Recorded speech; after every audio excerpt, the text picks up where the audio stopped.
If you get motion sick like I do and you want to know which Disneyland rides are going to give you the rumblies in your tummies, then stick around because I've got you covered, plus my go-tos for when I've gone and done it. So let's get started.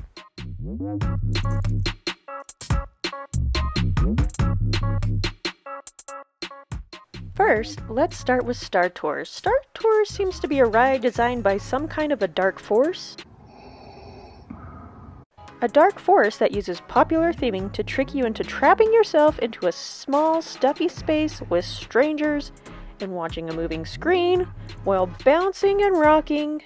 A design even more nauseating than the 1970s shag carpet in bathrooms. Thanks, George Lucas and Mickey. And sure, Dumbo looks very sweet and photographable, but that's where the sweetness ends. As soon as that chubby little elephant starts circling around and around, you usually realize you've made a huge mistake. I've made a huge mistake. Leaving you to wonder yet again what dark forces are behind this ride. Back in a different galaxy, not the Tomorrowland one, but the other Star Wars-y land one, you get the opportunity to help Chewie steal back the Millennium Falcon on Smuggler's Run, and although Chewie is my main man, and I freaking love the queue for this ride, I simply cannot have Chewie's back on this one. Sorry friend, you're going to have to strap into a tiny pod, stare at a moving screen, and push buttons all by yourself, because I just can't. I'll just chill with the baby by the milk stand, thank you very much. Now, don't think I forgot about Disney California Adventure. In Pixar Pier, you have the Emotional Whirlwind, a ride that will send you on an emotional whirlwind.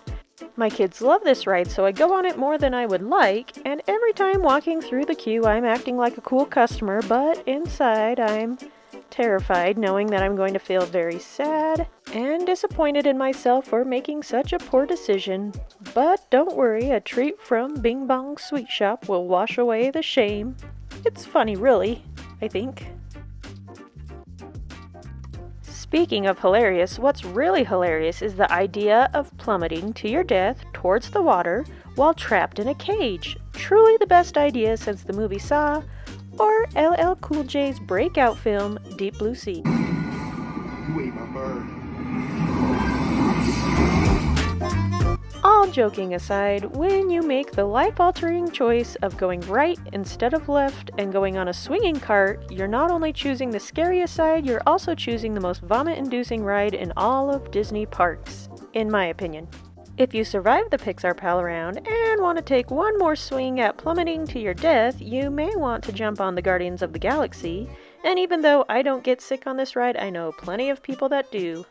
There's something about that stomach-dropping process that makes an honest person out of you.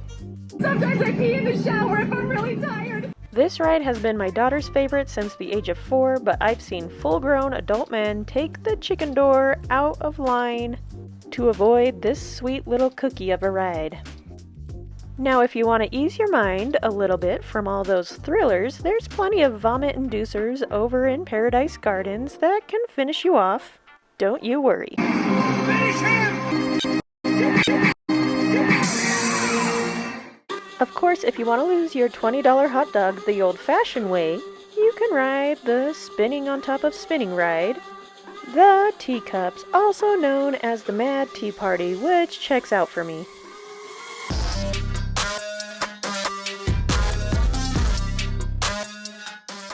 This Fantasyland ride has been making people question the meaning of life for nearly 70 years now, so give it up for the old girl. All joking aside, because if you don't laugh, you cry, and I do want to help you guys with this topic, I'm going to give you some of my personal tips that I use for myself. Feeling nauseous while trying to enjoy your day at Disneyland is the worst. Between my pregnancies and being someone who gets woozy easily on rides, I have 3 of my favorite items I use. This isn't a paid promotion, I just want to help. I will leave links though so you can find them easily. The first product is doTERRA mint beads. After letting one of these peppermint oil beads melt under my tongue, my topsy-turvy tummy usually calms down pretty quickly. Now, I lived on ginger chews to keep myself somewhat functional while I was pregnant and super sensitive to movement, smells, and tastes. They are very strong in the ginger category, but chewing on them throughout the day can really help keep everything at bay. Lastly, if you get really sensitive to smells when you've overdone it, swiping some Vicks Vapor Rub under your nose or any other favorite scented oil can really help block out all the unwanted smells. And really, it's not the worst thing in the world if you have to sit out from a couple of rides. I usually take that time to take some fun pictures of those riding the ride, or I go and grab myself a little snack that I won't have to share with anyone. Or I make my family go on the spinny rides while I find and save a spot for the parade or fireworks. It's really not that bad. Let me know in the comment section what rides make you sick and what you do to feel better. I'd love to know. Or you can just check out this video on the right side of your screen for more videos just like this. Take care for now.